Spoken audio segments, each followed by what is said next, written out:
oportunidade que nós temos de levar o Evangelho hoje, de sermos os fiéis depositários da semente da árvore da vida, de sermos cura para essa geração. Pode imaginar isso? Eu vou dizer para você, de repente vai acontecer um monte de tentações para te tirar desse propósito, para fazer você pegar atalhos. Mas lembre-se do que eu vou falar para vocês. Isso já foi tentado aqui nesse período. Deu errado. Isso já foi tentado aqui nesse período. Deu errado. Isso já foi tentado aqui na história da igreja. Nós vamos dar uma pincelada agora na história da igreja. E nós não precisamos ser profeta e nem filho de profeta, nem precisamos ser muito inteligentes para a gente ver na nossa própria experiência. Pessoas que às vezes começaram muito bem e não é todo suficiente começar bem. Mais importante de começar bem é permanecer bem, é acabar bem, guardar a fé. Então assim, ao longo da nossa história, da história da igreja, veja, Jesus pegou 12 homens, simples, bem provável, alguns deles nós não pegaríamos, bem provável, alguns deles nós não resistiríamos por tanto tempo, porque deram trabalho para Jesus, né? Quando a gente vê o que os discípulos fizeram,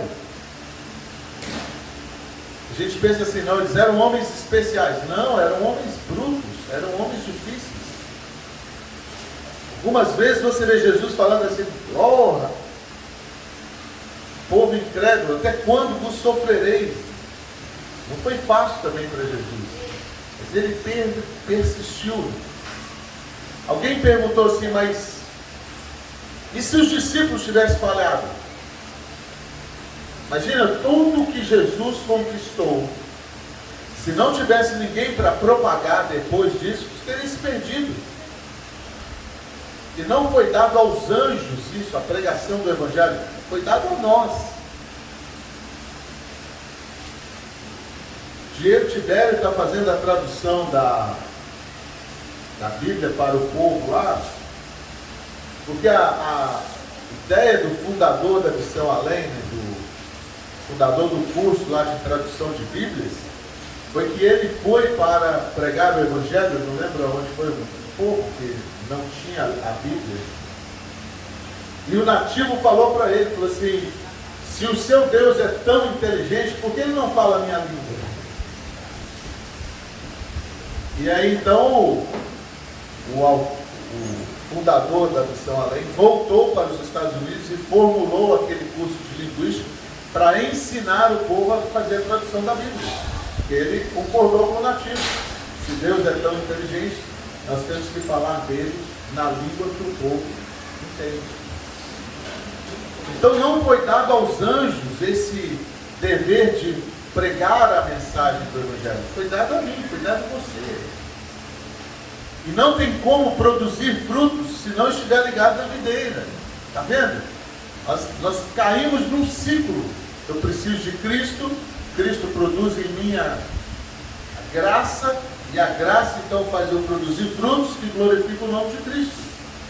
Está tudo ligado. Se um desses aqui falha, se eu deixo de produzir fruto, deixo de pertencer à graça. Se eu deixo de pertencer à graça, não tem por que eu estar em Cristo. Está fora.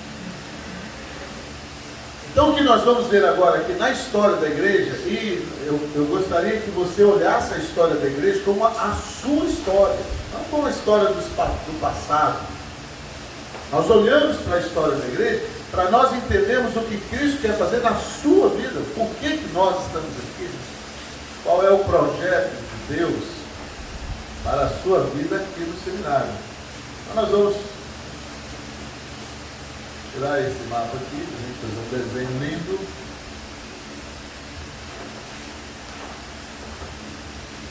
E nosso desenho começa aqui. Todo o Antigo Testamento, vou fazer uma linha do tempo aqui.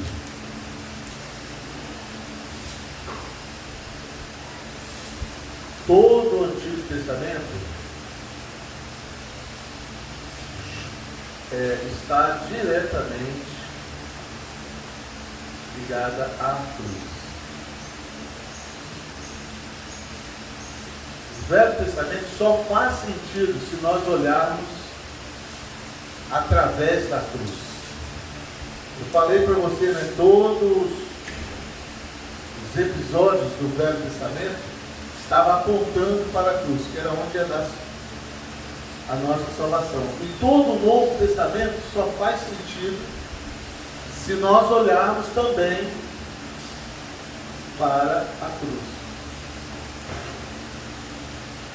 Todo o Velho Testamento se resume em uma coisa só. Deus enviou Jesus, nascido de mulher, nascido debaixo da lei, com o propósito de salvar o homem. Quando ele morre na cruz do Calvário, criou-se um outro problema para resolver, que era a perseguição. Os cristãos começaram a multiplicar muito rápido. Na primeira pregação de Pedro, 3.000. Logo depois, 5.000. E aquele efeito que os sumos sacerdotes, os principais judeus, quiseram fazer parar, estava fora de controle agora. Mataram Jesus, mas o Evangelho começou a ser pregado muito rapidamente. Então começou-se uma perseguição. Isso também já estava profetizado. Começaram a matar os primeiros cristãos e viram que isso, os judeus gostaram disso. Então começou uma matança generalizada. Quando você olha para a história, você precisa olhar com um olhar de alguém de fora. E se você olhar para um olhar de dentro, se você olhar com paixão, às vezes você até se perde nos fatos.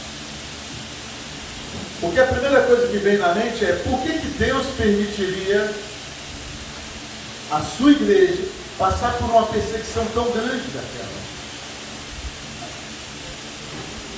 E deixa eu dizer um negócio para você, irmão.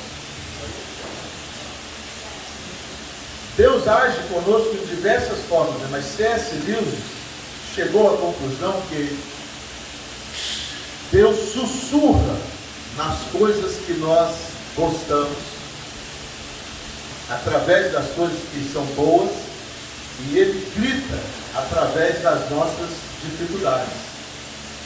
Quando nós estamos passando por dificuldades, é muito mais fácil de ouvir a voz de Deus, de ficar mais atento. O grande problema da igreja é que às vezes as coisas vão melhorando e a gente vai acomodando e vai frouxando os braços, e aí vem. Agora, há pouco tempo atrás, perguntaram para um cientista político por que ele achava que o povo americano tinha voltado para a esquerda de novo. O Trump tinha ganho, estava endireitando o país, voltando para a direita, princípios cristãos, família, e agora, através de um golpe, né, já tem comprovação de que houve fraude naquelas eleições, mas o povo colocou de novo a esquerda. E aí perguntaram para esse rapaz por que ele acha que fez isso, e nós estamos correndo o risco de fazer a mesma coisa, voltar para a esquerda outra vez. E esse homem falou uma frase que na hora eu anotei, já até preguei sobre isso algumas vezes. Ele falou o seguinte: ele falou assim, tempos difíceis produzem homens fortes. Homens fortes produzem tempos fáceis. Tempos fáceis produzem homens fracos. E homens fracos geram tempos difíceis. Olha que coisa interessante, olha. Tempos difíceis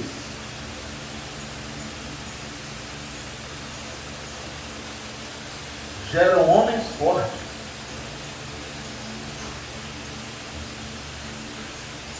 Quando o machado cai, um monte de medrosos dizem: o que nós vamos fazer? Era emprestado. Mas aí aparece o homem de Deus e fala assim: aonde caiu?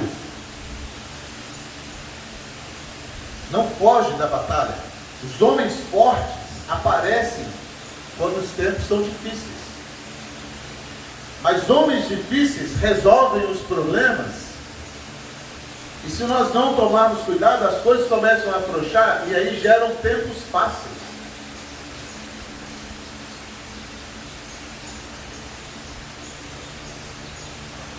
E a geração depois, né, que a coisa começa a melhorar, agora tem churrasco todo dia, agora o negócio está fácil, todo mundo está em bonança. Esses tempos fáceis geram homens fracos.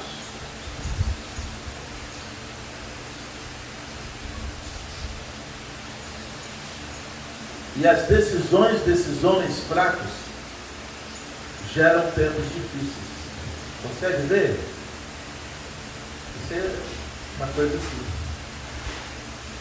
Quando as coisas começam a melhorar, os homens da próxima geração vêm fracos.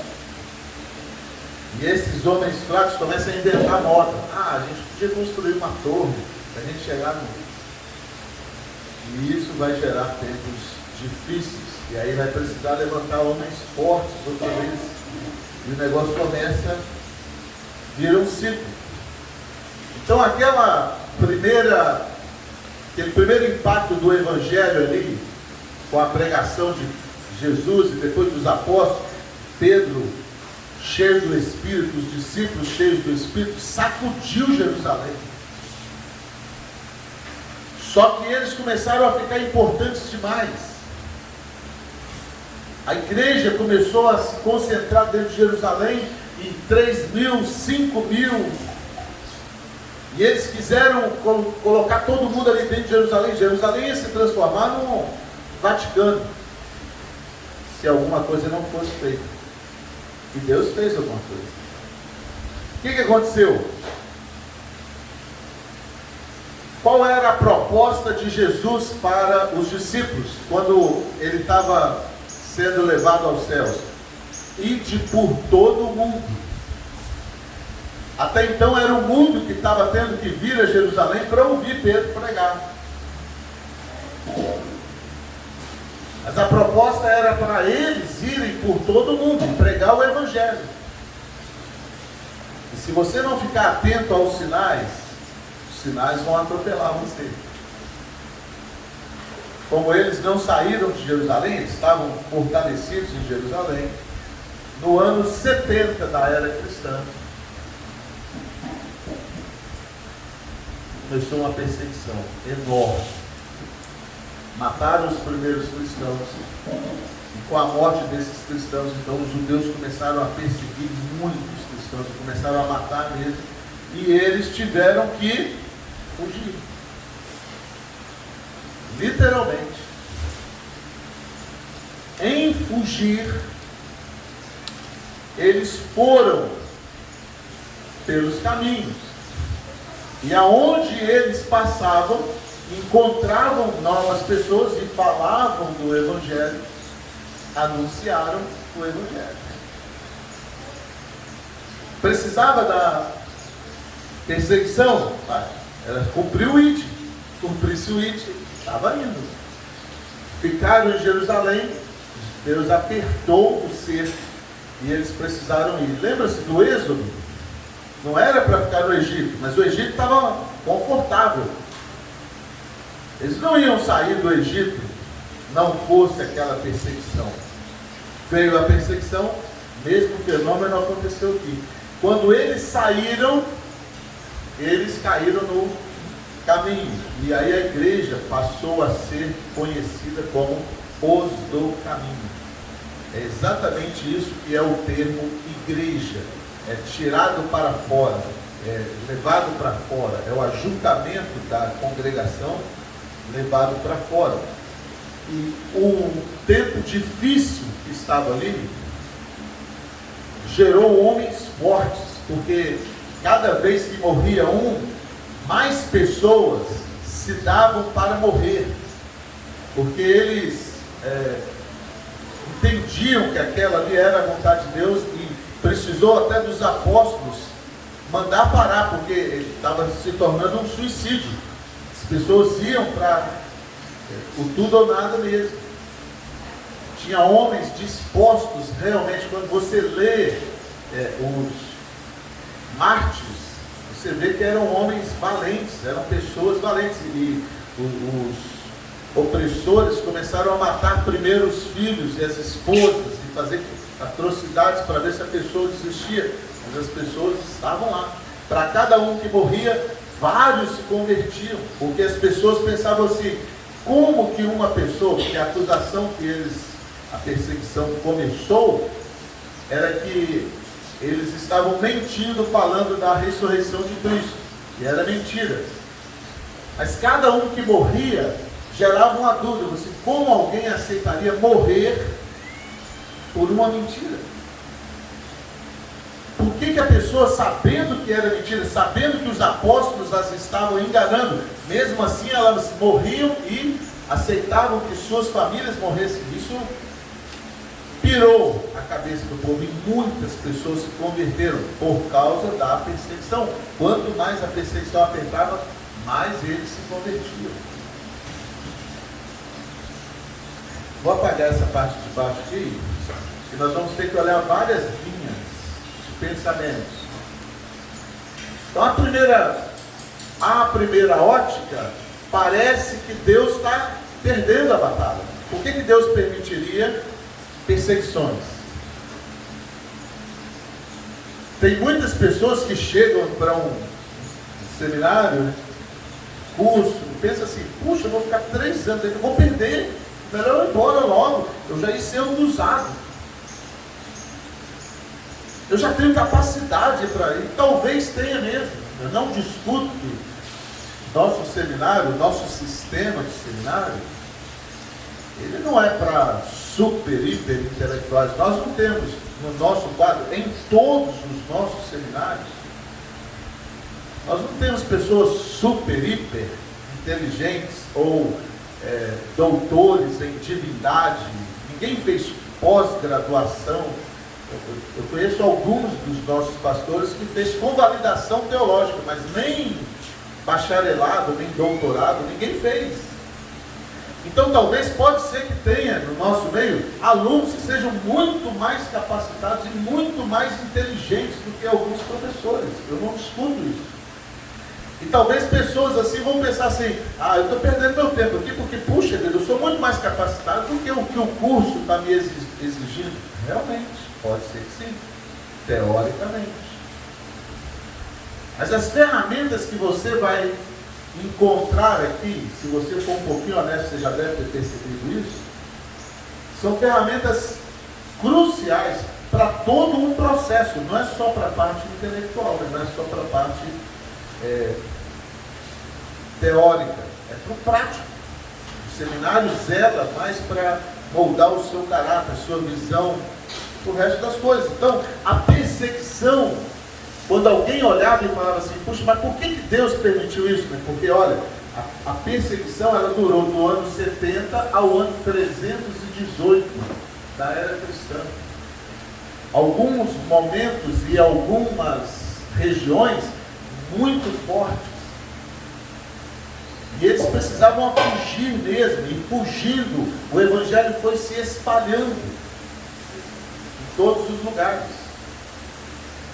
Então, a primeira ótica, você olha assim e fala assim: puxa, parece que Deus está perdendo. Por que Deus permitiu essa perseguição? Agora, vamos olhar por um outro lado. O que a perseguição gerou? Primeira coisa que a perseguição gerou, que é importantíssimo, foi a diáspora. O que é a diáspora? Saída desse povo. Fugiram. Fugindo, o Evangelho foi chegando aos confins da terra. Quanto mais longe eles corriam, mais eles influenciavam pessoas. Não fosse a perseguição, Jerusalém ia ser o centro da igreja, quase foi. Ainda hoje é uma terra santa, né? Pessoas vão lá, tem crente que eu vou dizer, dá vontade de dar uma chibatada. Eu vi uns pastores fazendo uns vídeos lá, estamos aqui na cidade santa, emocionadíssimo, quase morrendo por causa daquele negócio ali. Sincero e honestamente, irmãos, para mim é um parque de diversões aquilo lá. Tudo preparado. Não dá para você saber se aquilo ali é como os guias turísticos lá estão dizendo que é, né? Não, nesse lugar aqui, Moisés, não tem como. Arqueologicamente, muitas dessas informações são duvidosas. Mas enfim, Jerusalém estava ficando um negócio fora de controle. Muita gente. Eles não tinham templos, então eles usavam as sinagogas, mas o negócio já estava entupido, só dava eles falando. O resto do mundo estava abandonado. Então, com a perseguição veio a diáspora. E com a diáspora, o evangelho foi chegando aos confins da terra. Preste muita atenção nos sinais, senão vão vir as perseguições. Tem certos momentos que você fica pensando, mas por que isso está acontecendo comigo? Alguma coisa Deus está querendo te mostrar, e talvez você não esteja vendo. Então fique bastante ligado nos sinais. A segunda coisa que aconteceu, que é muito importante nessa área, e se não fosse a perseguição, nós não teríamos, é o cânon. Cânon bíblico.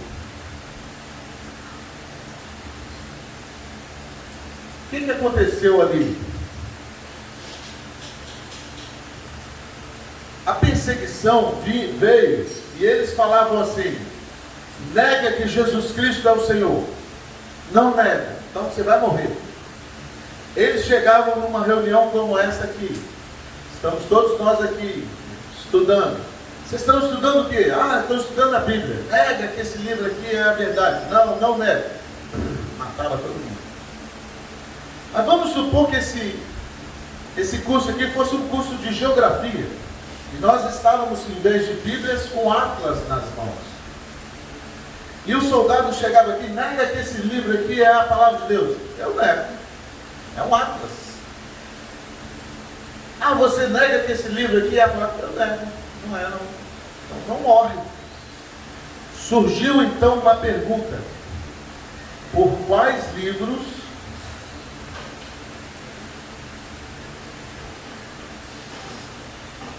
devemos morrer?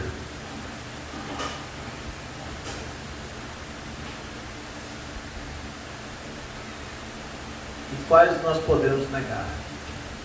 Não tinha cânon.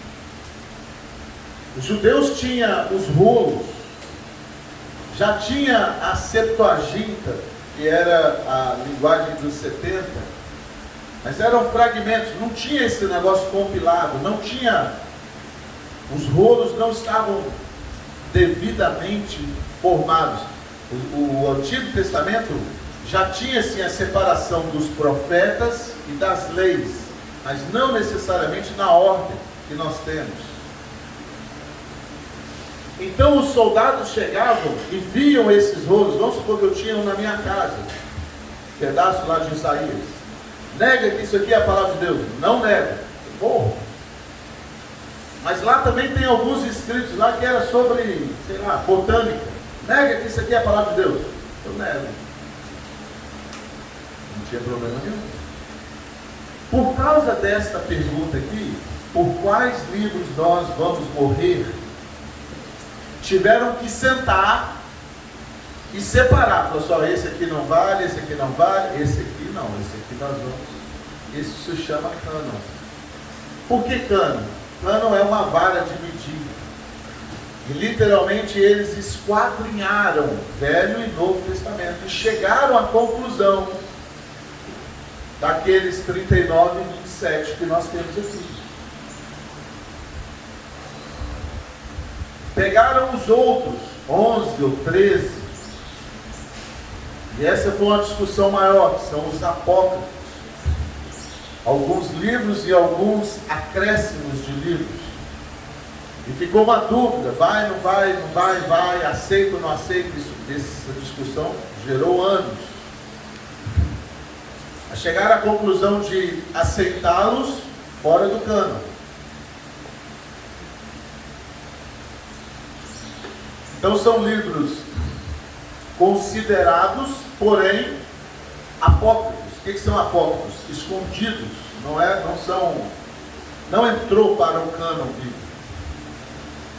Aí tem a discussão de que se foi nós que tiramos, ou se foi eles que acrescentaram, tem toda uma discussão disso aí, que nós não vamos entrar no mérito aqui agora, mas a igreja primitiva aceitou o cânon, tal qual nós temos, esse que nós temos aqui. É por isso que eu falo para você que aqui nós temos a palavra de Deus.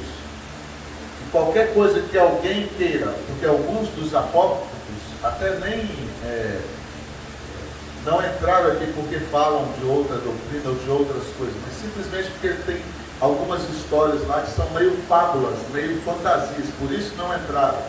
O que levaram em consideração aqui? A autoria, o tempo em que esse livro foi escrito e as histórias, porque a pedra de esquina aqui, de onde foi medido todo o Velho e Novo Testamento, foram os escritos de Moisés, as leis.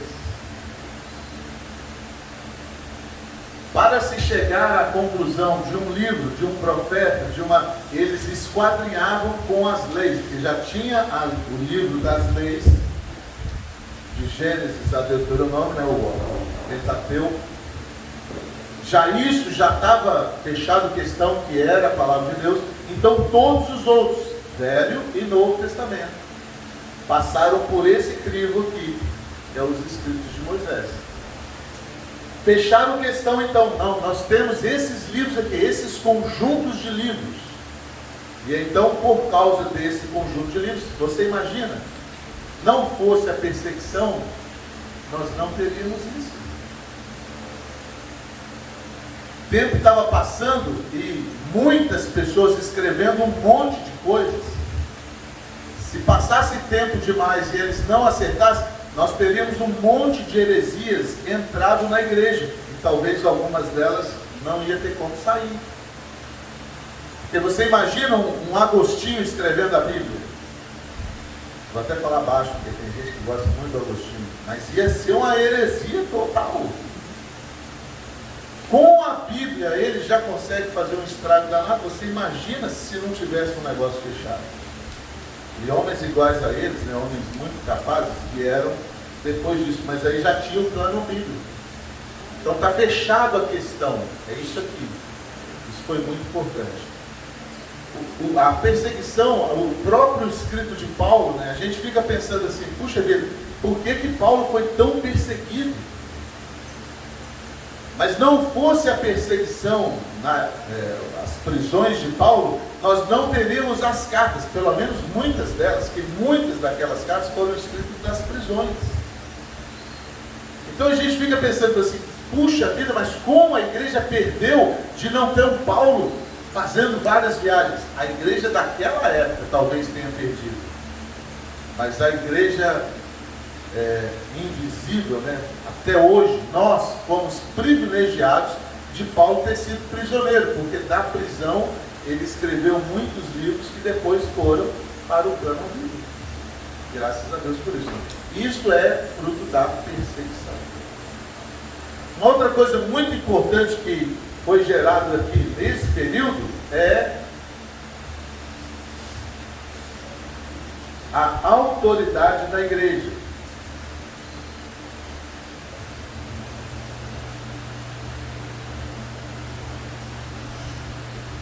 Da igreja.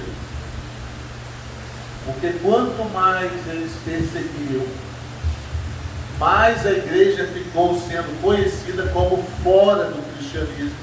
Então a igreja não passou por uma reforma do judaísmo, a igreja era uma coisa tirada para fora do judaísmo. Essa cisão veio por causa da perseguição e foi uma coisa muito especial, porque senão nós teríamos uma igreja judaizada. E isso até começou acontecendo. Os cristãos, eles assumiam aqueles que se convertiam desde que eles aceitassem o judaísmo. E Paulo chegou e falou assim: bom, não pode ser assim, eu estou indo para os gentios. E ele começou a pregar para o mundo gentio. E daí então começou-se uma discussão muito grande. Eles tiveram que sentar e falar isso, porque estava vindo muitas pessoas que se converteram com a pregação de Paulo e de outros que não fazia parte do mundo judaico, eram pessoas fora do judaísmo. E aí então surgiu uma pergunta: precisam eles virem para o judaísmo para depois vir para o cristianismo? Não. Primeiro concílio, o concílio de Jerusalém, Paulo desce e vem, reúne-se lá com os líderes da igreja, e eles chegam à conclusão, depois de um parecer de Gamaliel, ele falou assim: não, nós vamos só recomendar os que eles se abstenham do sangue, da carne sufocada, das relações sexuais ilícitas. Eles são crentes, não precisa de... Até estavam tentando condicionar o batismo no Espírito Santo com os judeus. Imagina, agora no ano 2000 e tanto, nós temos pessoas querendo fazer aquilo que já foi discutido 2000 anos atrás e resolvido. Não precisa. Mas tem um grupo achando que a igreja precisa se judaizar de novo, símbolos judaicos, bandeira de Israel, e aqueles negócios todos que vocês já sabem. Mas isso foi resolvido, que a igreja é uma autoridade fora do judaísmo. Eu penso assim, a Bíblia fala para nós orarmos por Israel, né? Mas quando eu vejo um cristão fazendo uma música e botando um toque de chofar, e o povo, daquele toque de chofar, esses dias eu encontrei um cidadão lá de Guarapari, e falou assim: ô pastor, parece lá na igreja 1 hora, todos os dias às 6 horas da tarde, a gente está com um toque de chofar lá. Eu falei assim: é mesmo? Vocês compraram um chofar? Porque eu sei que um chofar é caro, a igreja dele é pequena. Vocês compraram, investiram num chofar? Eu falei: não, é CD, eu ponho o CD lá, o toque do chofar.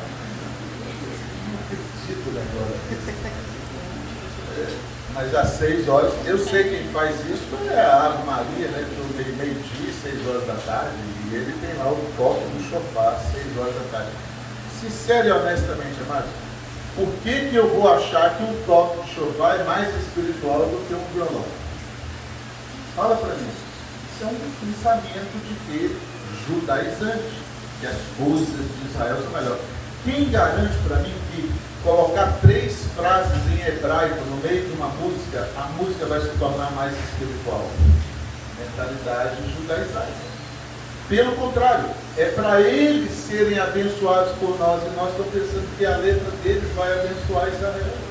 Eu já vi pastores falando assim: não, todos os anos eu vou em Israel buscar a bênção para a minha igreja. Eu falei assim: meu favor, é para você estar levando a bênção para Israel. Olha o que a Bíblia fala: orai por Jerusalém, pela paz de Jerusalém. Não é para ir lá buscar a paz para nós, mas eles têm, nós temos. Mas isso é outro papo, isso é outro seminário. Isso aqui aconteceu com a igreja, ficou definido.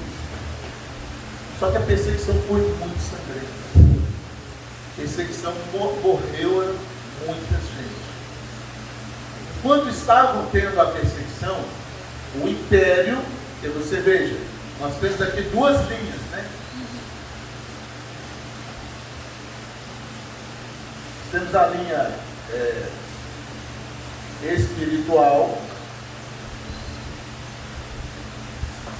e nós temos aqui a linha política. Espiritual, quem é que estava mandando? Os judeus. Estavam por cima de tudo, tinha um aval de Roma. Política, quem que estava mandando? Roma, o império. Os judeus, igual o rabo de égua, já estavam fracassados, mas eles perseguiam os cristãos. Os cristãos saíram mundo afora e foi cada vez mais crescendo. Politicamente estava o Império Romano, o Império estava perseguindo a igreja. Porém, entretanto, o Império Romano também, muito problema moral, eles estavam fragmentados. E a igreja correndo por fora disso aqui. Quando chega no ano 318, politicamente aparece um homem chamado Constantino. Ano 318 da era cristã. Espiritualmente, os judeus já estavam fracassados. O Império Romano, moralmente fracassado. Esse Constantino, ele chega para o Império, então tem uma batalha que vai definir se vai ser ele ou se vai ser o outro, que tinha uma guerra com ele. Na noite anterior à batalha, ele teve um sonho, e o sonho dele era que os soldados de frente dele tinham estandartes com o símbolo da cruz. Isso é segundo a história, né? É a história romântica. E a história conta que ele sonhou e pensou assim: por este símbolo você vencerá. No dia seguinte ele manda fazer estandartes com o símbolo da cruz para os homens de frente. E mesmo estando em menor número, ele entra na batalha e ele vence a batalha e ele se torna o imperador, Constantino. O que ele fez? Em retribuição àquilo que ele fez, que era impossível ele ganhar aquela batalha, em 318 ele aceita a igreja como a religião oficial do império. Isso aqui é o que nós conhecemos como o casamento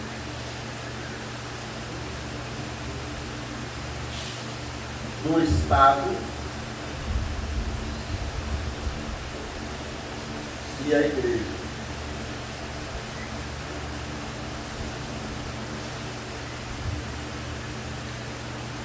De perseguida, a igreja passa a ser subsidiada pelo império. Os cristãos que agora eram fugitivos, agora trouxeram a sua CLT e foi assinada pelo Estado. Agora os cristãos eram pagos pelo Estado como igreja oficial. Ao invés de irem para fora, o Estado começa a construir templos para que a igreja possa. Outra vez, quando você olha pelo olhar humano, puxa, que coisa boa, né? Agora a igreja vai crescer, ué. Quando você olha para o todo, foi o início da queda. Deixa eu contar um negócio para você. Vou profetizar sobre vocês. Quando você estiver no seu ministério, você estiver começando a fazer bem, você vai ser tentado por algum político para entrar na política, para aceitar a oferta de algum político. O pastor Larry falava assim: aonde um político chega, ele põe um dedinho lá. Certa vez chegou a gente tinha uns cafés da manhã, né? E eu convidei um assessor de um deputado estadual. Ele foi lá. Quando ele viu o seminário, ele ficou impressionado. Ele falou: rapaz, e tinha um cidadão que havia se convertido. Era o Gilberto, irmão do pastor Giovanni Jesus. Esse homem estava no crack, ele era da Líbia. Ele ia para as feiras com o pastor Larry, então aquilo ali se tornou assim, notícia na cidade. Rapaz, o Morobá agora é crente. O homem trocou de vida, mais ou menos igual aquele demônio de Gadareno, quando se ligou. Mais ou menos isso, quando encontravam eles, ficavam animados. Então esse deputado, o assessor do deputado, falou para mim, falou assim: rapaz, nós queremos te ajudar. Eu vou falar com o deputado, então você faz um ofício e manda lá para o deputado que nós vamos mandar aqui. O que vocês querem? Um galpão aqui, né? Construir um galpão já estava bom. Eu fiquei todo animado. Fui lá para o escritório e falei com o pastor Larry: pastor, aconteceu isso, nós vamos fazer um ofício. Ele falou: Santos, esquece isso, você não vai fazer nada. falei assim, mas pastor, ele falou que é só mandar um ofício e ele vai mandar um material para cá para a gente construir nós não vamos mandar ofício nenhum. Se ele quiser mandar, você fala para ele que o portão está sempre aberto. Pode mandar o caminhão de brita, de areia, a hora que quiser. Mas no momento que a gente der um ofício pedindo alguma coisa a eles vão vir botar uma placa aqui. Patrocínio do deputado tal, nós não queremos isso.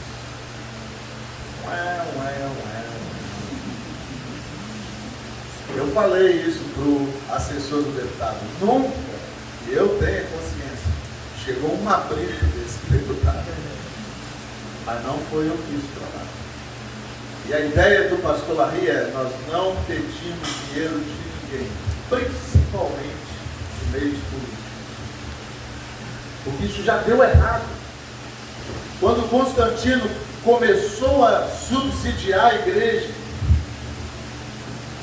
de perseguida, a igreja passou a perseguidora. Você pode imaginar um negócio desse?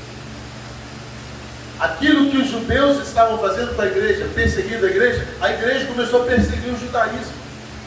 Não fosse a misericórdia de Deus, nós teríamos perdido até os escritos sagrados.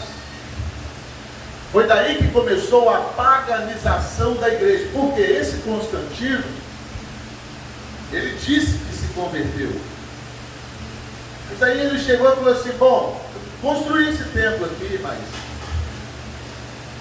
tem essa deusa aqui, que é a Osíris, era uma figura de uma deusa com um menino no colo. Eu vou botar ela aqui na entrada aqui do... Não, nós não aceitamos imagem de jeito. Não, mas que isso, rapaz? Olha, vai ser igreja, o nome lá fora vai ser igreja. Só vai ficar lá no cantinho aqui, não vai atrapalhar nada, não. Nós não podemos aceitar de jeito nenhum. Então tá, vamos chamar ela de Maria. E esse menino que está no colo dela, que é o deus Ra, que era da mitologia antiga, esse é o menino Jesus, é a Maria com o Filho de Deus. Vocês não querem? Nesse caso, você pode bater no Google e olhar a figura dela na mitologia antiga e a figura da Maria é uma mulher com um menino no colo. Nós não vamos chamar ela daquele nome. Essa é a Maria, esse aqui é o filho dele. E aí aquelas divindades, ou aquelas entidades, ou aquelas figuras que os romanos, os gregos aceitavam nos seus templos, foram introduzidos na igreja. Daí foi uma aceitação das imagens e uma mudança da teologia para caber as ideias de Constantino. Uma paganização da igreja. Encurtando a história, isso aqui aconteceu no ano 318. Vou apagar aqui, tá? Do ano 318 da era cristã até o ano 1500, que nós vemos esse ano, a igreja vencendo, moralmente falando, aceitando cada vez mais. Quando você pega a régua dessas doutrinas mundanas que foi chegando, a Assunção de Maria, a introdução dos santos, a introdução das rezas, você vai vendo que foi fazendo que moralmente a igreja foi crescendo igual o rabo de égua. Começou debaixo de uma grande perseguição. Quando você olha, puxa, agora a igreja subsidiada pelo Estado, parece uma coisa boa. As festas judaicas que eram comemoradas pela igreja agora foram substituídas por festas pagãs. Muitos símbolos do judaísmo presentes na igreja, na cultura da igreja, agora foram substituídos por símbolos pagãos. E aqueles outros eram colocados em praça pública e queimados. A igreja perseguindo o judaísmo, a ponto de Maomé, quando chega, né, o Maomé chega para a história no ano 620. No ano 590, foi o início do papado. 590, o Gregório, porque aí surgiu uma ideia, falou assim, puxa, os padres tomam conta dos fiéis. Quem é que toma conta dos padres? Vamos criar os bispos. Então separaram o mundo conhecido por regiões. Cada região tinha um bispo que tomava conta dos padres daquela região. Mas aí surgiu uma ideia. Os bispos tomam conta dos padres. Quem é que toma conta dos bispos? Já sei. O bispo da igreja mais importante. É ele que vai tomar conta dos... Qual é a igreja mais importante? Naquela época era Roma. Porque o império já havia saído, né? Já tinha mudado de Roma para Constantinopla. Isso é uma outra parte da história. E a igreja de Roma tinha crescido enormemente. Opa, vamos fazer então o bispo da maior igreja, agora era Roma, vai ser o nosso bispo dos bispos, daí conhecido como o Papa. Mas em Jerusalém? Não, Pedro foi o primeiro bispo de Roma. Bem provável Pedro nunca tenha nem chegado a Roma. Mas mesmo assim eles conseguem enfiar a goela abaixo da história da igreja, porque agora esse rapaz aqui, que era o Gregório, retroativamente ele era um substituto de Pedro, e ele foi o bispo dos bispos. Através dele começa o papado, então, né? Segundo eles, começou de Pedro, mas outra vez a igreja vai descendo moralmente. Só parou com a reforma em 1500. Nós vamos parar aqui 10 minutos, daqui a pouco a gente volta para a gente fazer o último período.